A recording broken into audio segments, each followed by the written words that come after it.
Morning friends, welcome back to our YouTube channel and this is next video related to our series। देखिए हमारी next video है जो हमारी series लगातार शुरू हो गई है और वो लगातार जारी रहेगी, अब रुकने वाली नहीं है ये। इससे पहले हमने इंट्रोडक्शन देख लिया था, बेसिक जो जानकारी हमें होनी चाहिए संविधान के बारे में, क्या कैसे कब किसका लिखित कैसे, इस तरह से वो सारी चीज़ें हम देख चुके थे। और ये आज हमारी हमने पहले ही आपको बताया था कि संविधान सभा से रिलेटेड वीडियो होगी और ये 2-3-4 वीडियो मिलेंगे लगातार इसके बाद आपको। तो उस क्रम में आज ये पहली वीडियो है। तो आज हम किसके बारे में चर्चा करने वाले हैं? संविधान सभा के, और ये हमारा पार्ट 1 है संविधान सभा का। देखिए मैंने टॉपिक पहले ही लिख दिया है, क्या? संविधान सभा। तो सबसे पहला प्रश्न ये कि भाई संविधान सभा क्या कहते हैं, मतलब सॉरी किसे कहते हैं, संविधान सभा किसे कहा जाता है?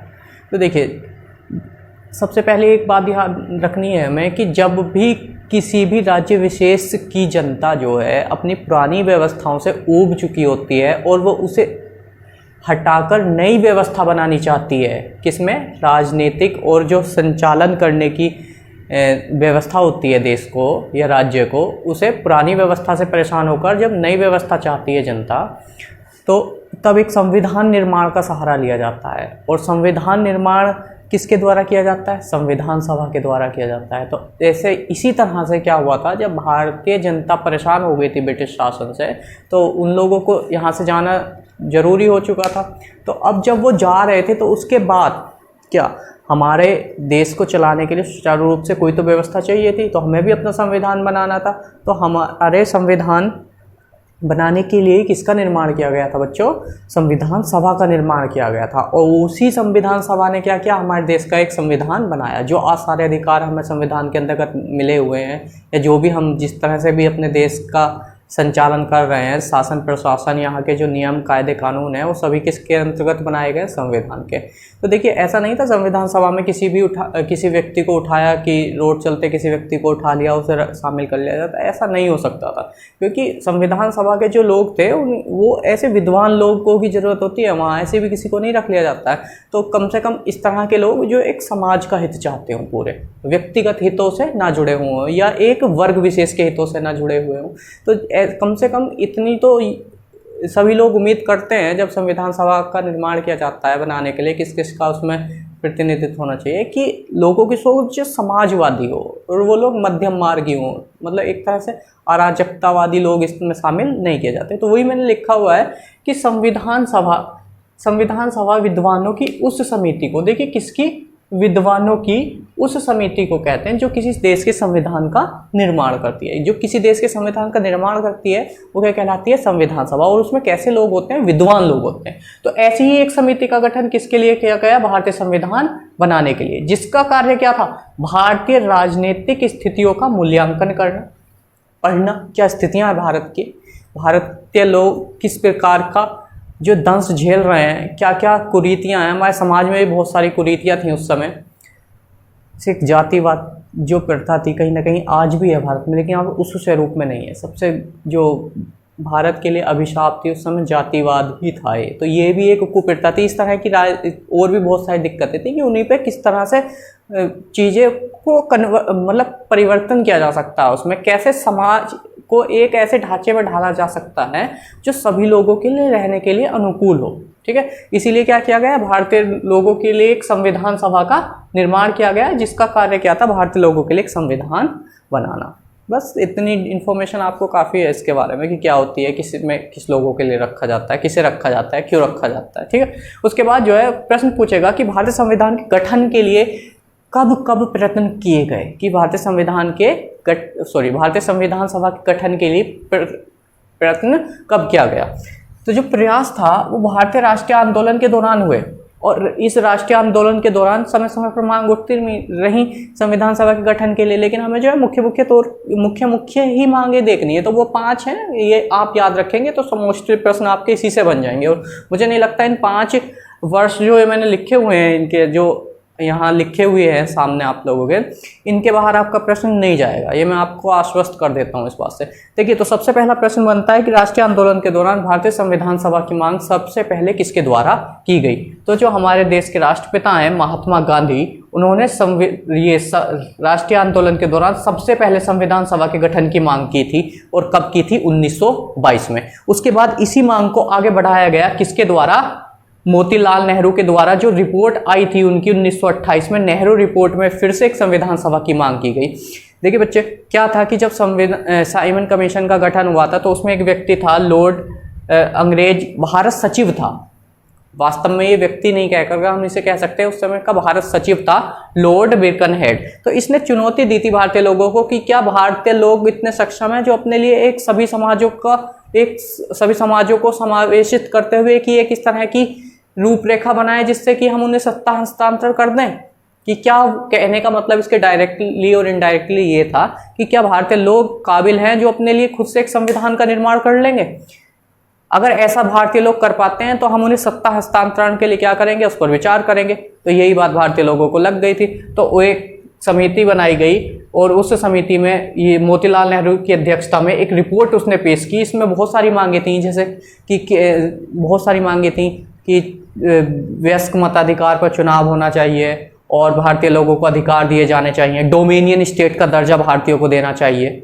ये इस तरह की मांगी थी। और उन सभी मांगों में ही एक मांग थी किसकी? संविधान सभा के गठन की। तो पूछता है कि 1928 में कौन सी रिपोर्ट प्रकाशित की गई थी? तो नेहरू रिपोर्ट। और ये नेहरू रिपोर्ट मोतीलाल नेहरू रिपोर्ट थी, ना कि पंडित जवाहरलाल नेहरू। तो 1928 में कौन सी रिपोर्ट आई थी? मोतीलाल नेहरू रिपोर्ट। और इस मोतीलाल नेहरू रिपोर्ट में किसकी मांग की गई? संविधान सभा की मांग की गई। बहुत सारे बिंदु थे, लेकिन एक बिंदु उसमें यह भी था कि संविधान सभा का निर्माण होना चाहिए। किसने चुनौती दी थी भारतीयों को? लॉर्ड बिरकनहेड ने।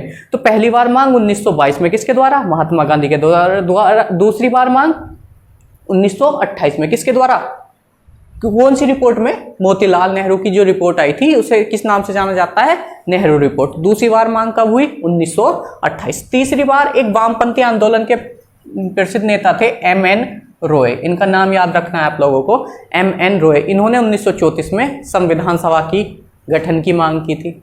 उसके बाद आपको बस ये वर्ष याद रखना है, यहीं से प्रश्न पूछा जाता है कि किस वामपंथी नेता के द्वारा संविधान सभा के गठन की मांग की गई? तो M.N. रॉय साहब के द्वारा। अब पूछता है कि कब की इन्होंने? तो 1934 में की थी। उसके बाद पूछता है कि भारतीय राष्ट्रीय कांग्रेस, INC का मतलब है इंडियन नेशनल कांग्रेस, भारतीय राष्ट्रीय कांग्रेस के द्वारा पहली बार आधिकारिक तौर पर संविधान सभा के गठन की मांग कब की गई? तो वर्ष याद रखना बच्चों, बहुत महत्वपूर्ण है, बहुत बार पूछा गया है प्रश्न है। 1935। तो कांग्रेस ने पहली बार मांग कब की थी? 1935। अब जो ये लास्ट में लिखा हुआ है 1938, इसके नीचे लिखा हुआ पंडित जवाहरलाल नेहरू, मैंने शॉर्ट में लिख दिया है। तो जो कांग्रेस ने मांग की थी 1935 में, इसी मांग को आगे बढ़ाया 1938 में जाने के बाद किसने? पंडित नेहरू ने। और इन्होंने एक वक्तव्य दिया कि भारतीय जो ये संविधान सभा होगी जिसके द्वारा संविधान का निर्माण किया जाएगा, ये चुनी हुई संविधान सभा होगी। कैसी संविधान सभा होगी? ये चुनी हुई। और उस चुनी हुई संविधान सभा में सिर्फ कौन होंगे? भारतीय लोग होंगे। कि पूछता है कि किसने भारतीय लोगों के द्वारा संविधान सभा के गठन की मांग की थी? पंडित नेहरू ने। किस वर्ष? 1938। ठीक है। और इस तरह से भी पूछा है प्रश्न, किसने कांग्रेस की मांग को आगे बढ़ाया था संविधान सभा के गठन की? तो वो किसने बढ़ाया था? पंडित जवाहरलाल नेहरू ने बढ़ाया था। ठीक है। उसके बाद हमें देखना है कि क्या जब ये पहली बार मांग हुई 1922, दूसरी बार 1928, तीसरी बार 1934 और लगभग 35 में कांग्रेस के द्वारा मांग और 38 में नेहरू के द्वारा मांग, इन पर ब्रिटिश सरकार के ऊपर इन सभी मांगों का कोई भी असर नहीं हुआ। उसने किसी भी प्रकार का कोई ध्यान इन बातों पर नहीं दिया। कहने का मतलब संविधान सभा के गठन नहीं किया गया। लेकिन अब क्या हुआ? देखिए, वक्त सबका आता है, हमारा भी आना था, ये बात तो तय थी और ब्रिटिश सरकार समझ रही थी कहीं ना कहीं। तो क्या हुआ? 8 अगस्त 1940, अब ये ऐसे लिखा, 1940 में अगस्त प्रस्ताव के जरिए कांग्रेस की संविधान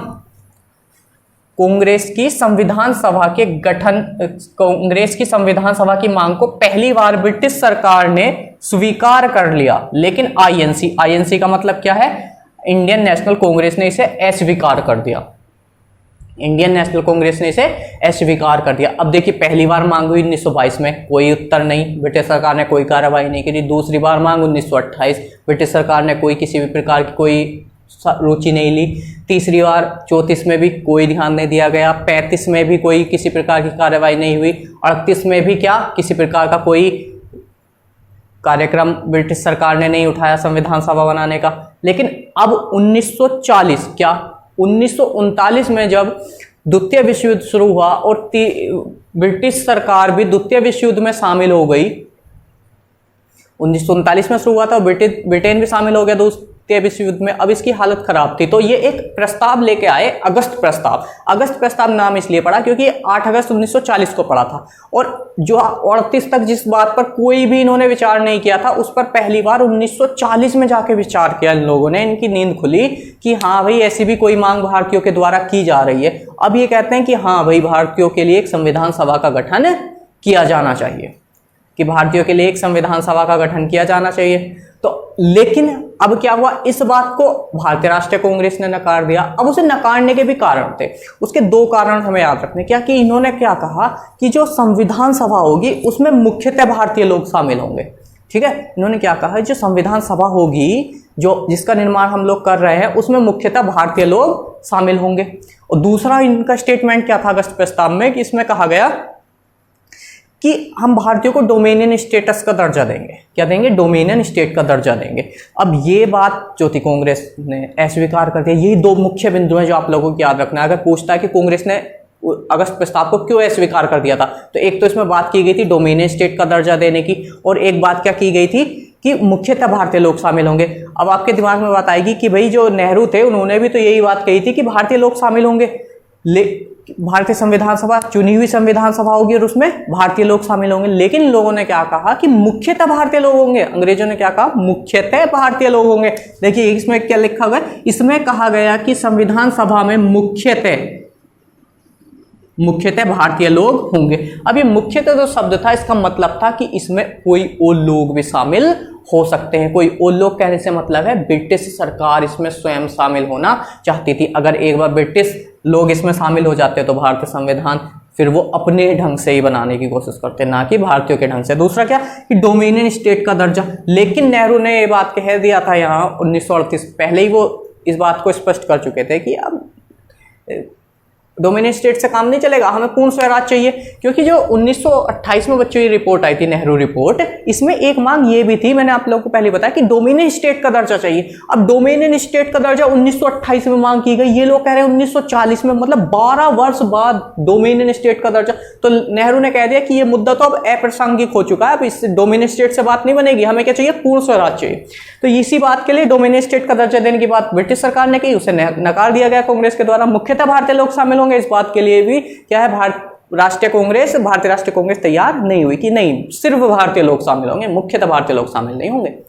ठीक है, तो आज ये इतना ही था, हमने मोटा माटी देख लिया है। इसका नेक्स्ट वीडियो आएगा, अब एक बार रिवाइज कर ले रहे हैं। 1922 में किसके द्वारा मांग हुई? महात्मा गांधी के द्वारा। किसके द्वारा मांग हुई? महात्मा गांधी के द्वारा। उससे पहले अगर प्रश्न बनेगा कि कब मांग हुई या प्रयत्न कब किया गया, तो राष्ट्रीय आंदोलन के दौरान। राष्ट्रीय आंदोलन में पहली बार मांग किसके द्वारा हुई? महात्मा गांधी के द्वारा हुई। कब हुई? 1922 में हुई। पहली बार मांग 1922 किसके द्वारा? महात्मा गांधी के द्वारा। उसके बाद 1928 में मांग हुई। 1928 में किसके द्वारा? मोतीलाल नेहरू की अध्यक्षता वाली नेहरू रिपोर्ट कब आई थी? 1928। कब आई? 1928। क्या मांग की गई? संविधान सभा और डोमिनियन स्टेट की। लेकिन ब्रिटिश सरकार ने कोई भी ध्यान नहीं दिया। उसके बाद तीसरी 1934 में किसके द्वारा मांग हुई?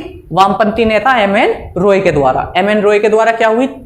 भारतीय संविधान सभा के गठन की मांग हुई, लेकिन ब्रिटिश सरकार ने कोई भी ध्यान नहीं दिया। उसके बाद 1935 भारतीय राष्ट्रीय कांग्रेस, आईएनसी का मतलब है इंडियन नेशनल कांग्रेस। भारतीय राष्ट्रीय कांग्रेस ने पहली बार मांग कब की संविधान सभा की? 1935 में मांग की, लेकिन ब्रिटिश सरकार ने इस पर भी कोई ध्यान नहीं दिया। उसी मांग को आगे किसने बढ़ाया? 1938 में पंडित जवाहरलाल नेहरू ने। और उन्होंने क्या कहा था कि चुनी हुई संविधान सभा होगी और संविधान सभा में कौन होंगे? सिर्फ भारतीय लोग शामिल होंगे। कौन होंगे? भारतीय लोग शामिल होंगे। लेकिन ब्रिटिश सरकार ने इस पर कोई ध्यान नहीं दिया। लेकिन नींद कब खुली? 1938 से 2 साल बाद। कब? 1940 में। किस प्रस्ताव के जरिए पहली बार स्वीकार किया गया? पहली बार अंग्रेजों ने भारतीय संविधान सभा के गठन का प्रस्ताव किस प्रस्ताव के जरिए स्वीकार किया था? अगस्त प्रस्ताव के जरिए। ठीक है, किस प्रस्ताव के जरिए? अगस्त प्रस्ताव के जरिए। वो कब आया? 8 अगस्त 1940 को, 8 अगस्त 1940 को। लेकिन इसे भारतीय राष्ट्रीय कांग्रेस ने क्या कर दिया? नकार दिया। कारण क्या था? उन्होंने क्या कहा था इसमें? डोमिनियन स्टेट का दर्जा देने की मांग, जो मांग कब की गई थी? 1928। लेकिन इस बात से अब कांग्रेस सहमत नहीं थी। उसके बाद और क्या बात की गई थी कि कहा गया कि भारत जो संविधान सभा होगी इसमें सिर्फ कौन होंगे? मुख्यतः भारतीय लोग शामिल होंगे, ना कि भारतीय लोग। जबकि कांग्रेस की मांग क्या थी? सिर्फ भारतीय लोग। और इन्होंने क्या कहा? मुख्यतः भारतीय लोग, मतलब इसमें अंग्रेज भी शामिल हो सकते थे। अब इसमें एक प्रश्न और बन सकता है कि जब अगस्त प्रस्ताव लाया गया उस समय भारत का वायसराय कौन था? तो लॉर्ड लिनलिथगो। ये याद रखना है आप लोगों को कि जब अगस्त प्रस्ताव लाया गया था तो उस समय भारत का वायसराय कौन था? कौन ब्रिटिश था जो भारत का क्या था? वायसराय था? तो लॉर्ड लिनलिथगो। ठीक है, तो आज ये हमने इतना पढ़ लिया है इसके कि इसके आगे हम नेक्स्ट वीडियो अपलोड करेंगे। अभी आपको संविधान सभा से 2-3 वीडियो मिलेंगे और उसके बाद आपको किसी पुस्तक को देखने की कोई आवश्यकता नहीं होगी। हमने बहुत सारी जगह से वो नोट समाहित किए हैं अपने एक ही जगह, और आप इतना पढ़ लेंगे आपका प्रश्न नहीं बचेगा संविधान सभा से। आप इतना पढ़ने के बाद 98% सवाल संविधान सभा के इजीली बना पाएंगे। 2% सवाल वो कह नहीं सकते हम वो कहाँ से बनने वाले हैं, लेकिन 98% सवाल आप बनाएंगे। अब आप 2% के लिए ना सोचें, 98% हमेशा बहुमत के साथ जाना चाहिए। ठीक है, तो इसके बाद अब हमारी नेक्स्ट वीडियो आएगी, और आप लोग थोड़ा इसे, अगर आप लोगों को पसंद आए तो थोड़ा शेयर और सब्सक्राइब वगैरह करते रहें, थोड़ा हमें भी हौसला मिलता रहेगा। ठीक है, टेक केयर, बाय बाय।